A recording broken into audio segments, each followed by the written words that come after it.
Good morning class.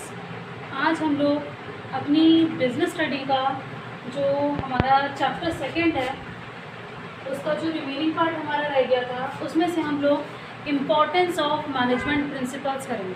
ठीक है, importance of management principles.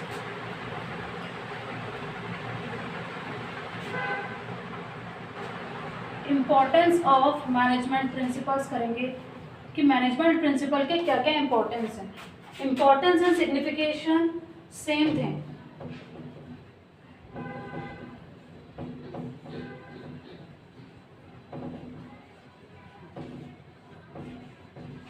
ठीक है बेटा, क्या क्या इम्पोर्टेंस है हमारे मैनेजमेंट प्रिंसिपल के। तो जो फर्स्ट इम्पोर्टेंस है वो हमारा है कि प्रोवाइडिंग मैनेजर।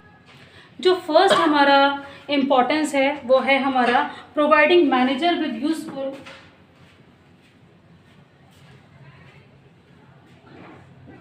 मैनेजर। ठीक है, useful, providing manager with useful insight into reality. Providing manager useful with insight. ठीक है, with useful insight into reality. ठीक है,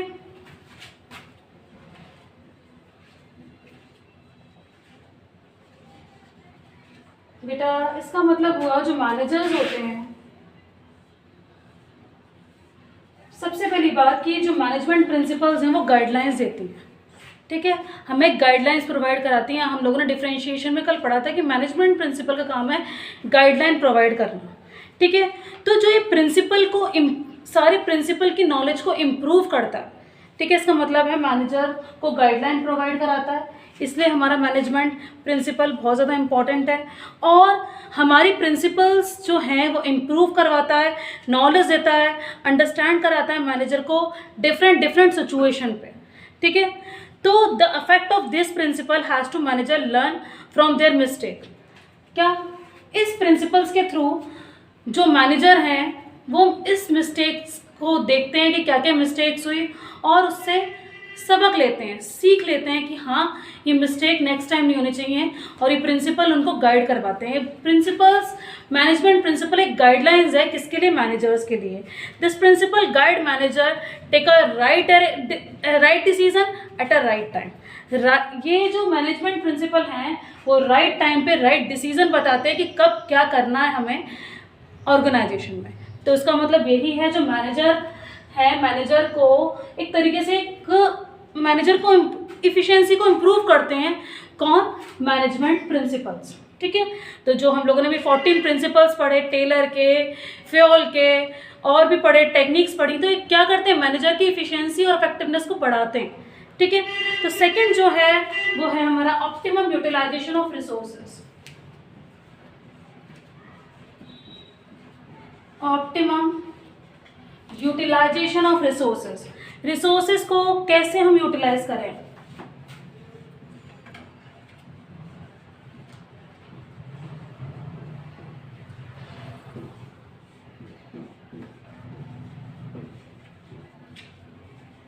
ऑप्टिमम यूटिलाइजेशन ऑफ रिसोर्सेज का मतलब है बेटा हम रिसोर्सेज का बेस्ट एलोकेट करना, बेस्ट अच्छी तरीके से यूज़ करना।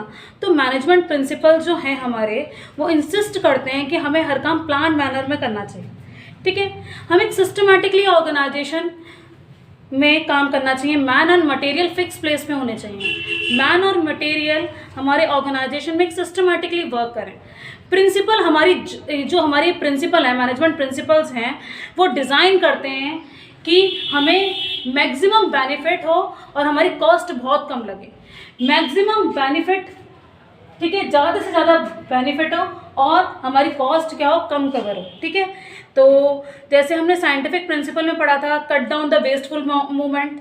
ठीक है, जो साइंटिफिक हमने उसमें पढ़ा था प्रिंसिपल्स में, हमें कट करनी है अपने वेस्टफुल मूवमेंट। ठीक है, तो मैन और मटेरियल फिक्स प्लेस पे रखा होगा, जैसे हमने प्रिंसिपल ऑफ ऑर्डर में पढ़ा था, मैन और मटेरियल फिक्स प्लेस पे होगा तो हमारा एनर्जी और रिसोर्सेज वेस्ट नहीं होंगे और टाइम भी वेस्ट नहीं होगा। तो ऑप्टिमम यूटिलाइजेशन ऑफ रिसोर्सेज को बहुत अच्छी तरीके से यूटिलाइज करना, अफेक्टिव मैनर में, ठीक है, यूटिलाइज करना, ये हमारा सेकंड ऑब्जेक्टिव है। थर्ड जो ऑब्जेक्टिव है वो हमारा है साइंटिफिक डिसीजन। साइंटिफिक डिसीजन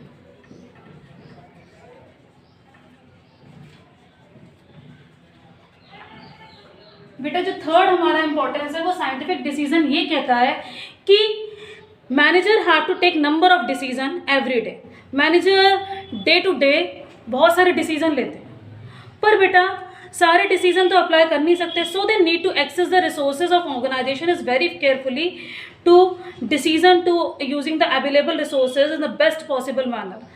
और हम क्या करेंगे बेटा, बेस्ट पॉसिबल मैनर में, ये थोड़ा ना कि हमें हर चीज़ का बेटा प्रैक्टिस और एक्सपीरियंस से पता चलेगा कि मेथड कौन सा बेस्ट है। तो Taylor principle always insist that the replacement of rule of thumb. जो टेलर प्रिंसिपल है हमेशा रूल ऑफ थंब को रिप्लेस करते हैं, और ये नहीं कि रातों रात कोई भी चीज़ बन जाए, कोई भी प्रिंसिपल्स बन जाए। प्रिंसिपल्स बनने को बहुत टाइम चाहिए और उसमें साइंटिफिक डिसीजन लेना पड़ता है। तो साइंटिफिक डिसीजन हम क्यों लेते हैं, क्योंकि ऑब्जर्वेशन और एक्सपेरिमेंट करना पड़ता है, तभी हमें बेस्ट मेथड पता चलता है कि कौन सा विच वन इज बेस्ट। तो साइंटिफिक डिसीजन है हमारे मैनेजमेंट प्रिंसिपल्स के लिए। ठीक है, जो फोर्थ है हमारा ये थे बेटा अभी तक के हमारे 3 importance, providing manager with useful insight into reality, optimum utilization of resources, and fourth one is scientific decision. अब जो फिफ्थ है हमारा वो है मीटिंग चेंजेस एनवायरनमेंट रिक्वायरमेंट। ठीक है,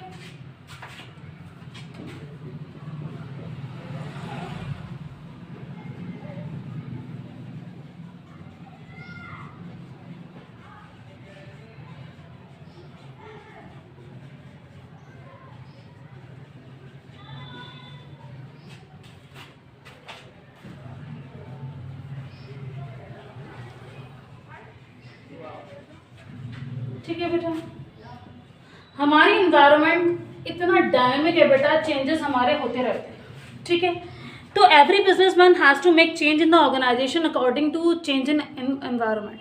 हर बिजनेसमैन बेटा चेंजेस करता रहता है जो एनवायरनमेंट में चेंजेस आते हैं।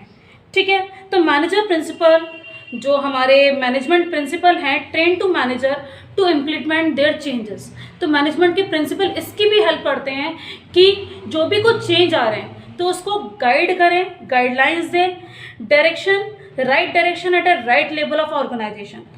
जो प्रिंसिपल है गाइडलाइंस देते हैं हमें कि हमें क्या करना है, कब करना है और कैसे करना है। ठीक है, राइट डायरेक्शन दिखाते हैं ये प्रिंसिपल, हमारी उसकी भी हेल्प करते हैं कि क्या क्या चेंजेस आ रहे हैं हमारे इन्वायरमेंट में, और बिजनेसमैन को बिल्कुल गाइडलाइंस देते हैं ये प्रिंसिपल्स कि आपको अब ऐसा करना है, ये चेंजेस करना है। ठीक है, तो हमें अपने इस जनरल गाइडलाइन से अपने बिजनेस को कैसे मॉडिफाई करना है, उस सिचुएशन को कैसे करना है, ये हम इस ऑब्जेक्टिव में देखेंगे। ठीक है, क्या है बेटा, मीटिंग चेंजिंग एनवायरनमेंट रिक्वायरमेंट।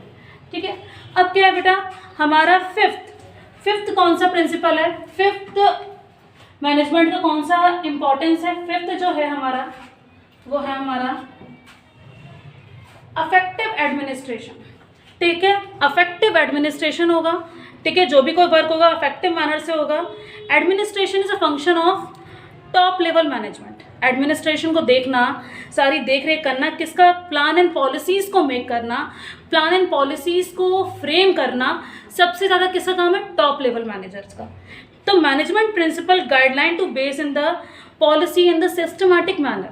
तो मैनेजमेंट प्रिंसिपल्स गाइडलाइन देते हैं बेटा कि आपको ऐसा करना है, ऐसा एडमिनिस्ट्रेशन में करना है। तो management principles make administrative more effective to discourage prejudice and biases.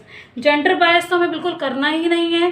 ठीक है, और हमें किसी के संग भेदभाव नहीं करना, ठीक है। हमें principal of unity of command मांगना है, मतलब इसका एग्जाम्पल यही है, principal of unity of command, principle of unity of direction, जिससे कि हमारा स्मूथली वर्क चले, ठीक है। हमें प्रिजस्ट नहीं करना किसी को और हमें बायस नहीं करना किसी को, ठीक है। हमें जेंडर बायस नहीं चलानी, ठीक है। हमें सबको एक समान रखना है। तो बेटा हम लोग देखते हैं अफेक्टिव एडमिनिस्ट्रेशन।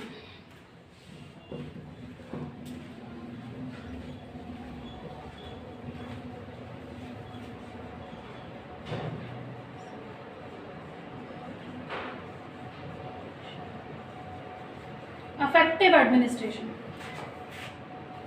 अफेक्टिव एडमिनिस्ट्रेशन में हम लोगों ने ये देखा कि जैसे हमने प्रिंसिपल पढ़ा था, principle of unity of command, principle of scalar chain, principle of unity of direction.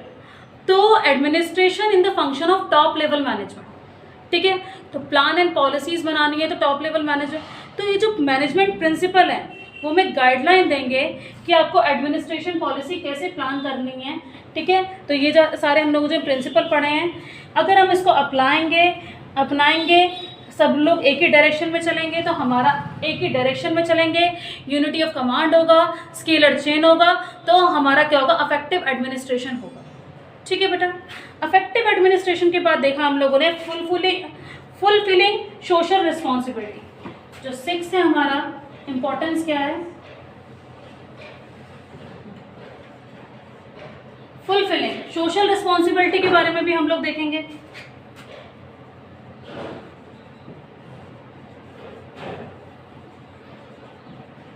Fulfilling social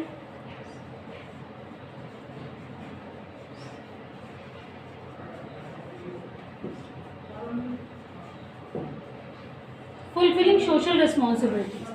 fulfilling social responsibility में हम लोग ये समझेंगे कि हमें समाज के जो भी सोशल रिस्पॉन्सिबिलिटी है, बिजनेसमैन क्रिएट अ सोसाइटी, ठीक है, creation of society to make the resources of society to be must in something the society is also to perform some social responsibility.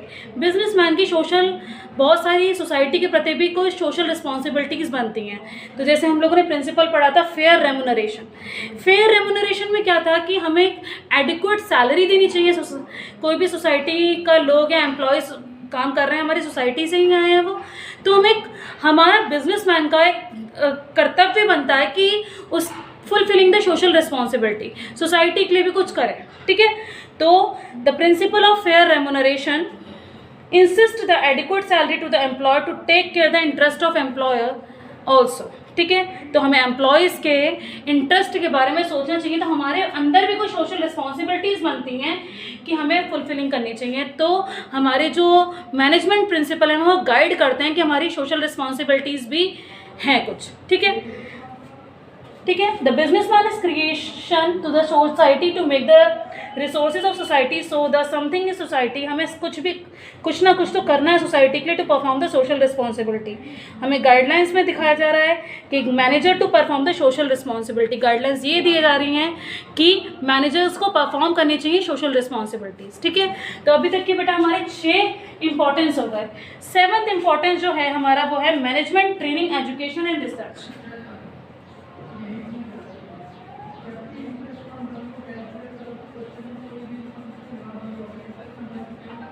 Management training education and research. Management training education and research में हम लोग क्या देखते हैं,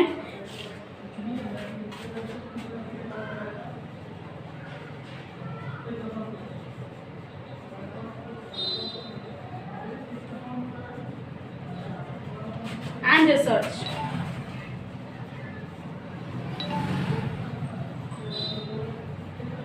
ठीक है बेटा, management education training education and research. इसमें हम लोगों ने क्या देखा कि management principle stress to the management principle जो होते हैं हमारे, वो हमें रिसर्च कराने के लिए देखते हैं कि मैनेजमेंट प्रिंसिपल ऐसे ही नहीं बन जाते बेटा।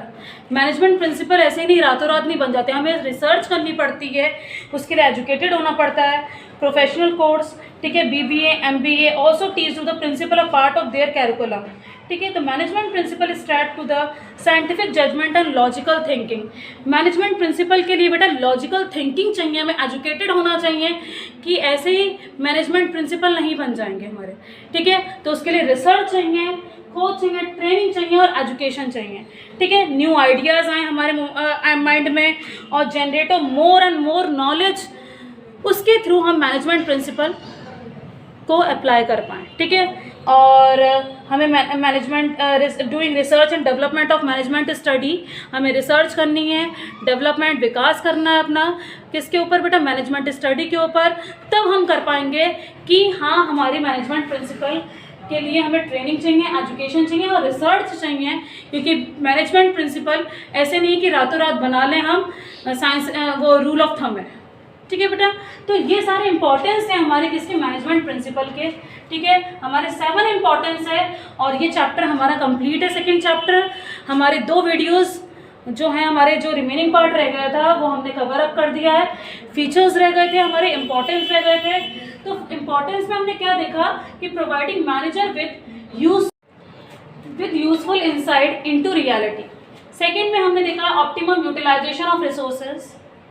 थर्ड में हम लोगों ने देखा साइंटिफिक डिसीजन। फोर्थ हमारा मीटिंग चेंजिंग एनवायरनमेंट रिक्वायरमेंट, कि क्या क्या रिक्वायरमेंट होती है, क्या क्या चेंजेस करते हैं हम, उसमें हमारा मैनेजमेंट प्रिंसिपल गाइडलाइन देता है। अफेक्टिव एडमिनिस्ट्रेशन हमारा बहुत अच्छा चलता है, जैसे कि हम सारे काम सिस्टमैटिकली वर्क होगा हमारा अगर हम मैनेजमेंट प्रिंसिपल के अकॉर्डिंग्स करेंगे, ठीक है, अकॉर्डिंग करेंगे। Unity of command, unity of direction, scalar chain, ठीक है। फुलफिलिंग सोशल रिस्पॉन्सिबिलिटी में आपने कौन सा प्रिंसिपल देखा, principle of remuneration. Principle of remuneration मतलब सोसाइटी के प्रति भी, ठीक है, हमें ये सिखाया जाता है कि मैनेजर की सोसाइटी के प्रति कुछ कर्तव्य बनता है, ठीक है, सोशल रिस्पॉन्सिबिलिटीज़ बनती हैं। फिर मैनेजमेंट के प्रिंसिपल्स ऐसे ही नहीं बन जाते, ट्रेनिंग लेनी पड़ती है, रिसर्च करनी पड़ती है और हमें एजुकेशन लेनी पड़ती है और हमें बहुत ज़्यादा डेवलप्ड होना पड़ता है, तब बेटा हम उसको कर पाएंगे, ठीक है। अब बेटा नेक्स्ट क्लास में हम आपको हमारे 3 चैप्टर्स कंप्लीट हो चुके हैं बिजनेस स्टडी के। Nature and significance of management, second principle of management, second chapter principle of management and third chapter business environment, जो कि हमारे कवर हो चुके हैं अभी तक, ठीक है। अब नेक्स्ट वीडियो से हम 4th चैप्टर स्टार्ट करेंगे, जो कि है हमारा planning means what to do, how to do and home to do, और इसकी आगे का हम नेक्स्ट वीडियो में कंटिन्यू करेंगे। तब तक के लिए good bye, have a nice day.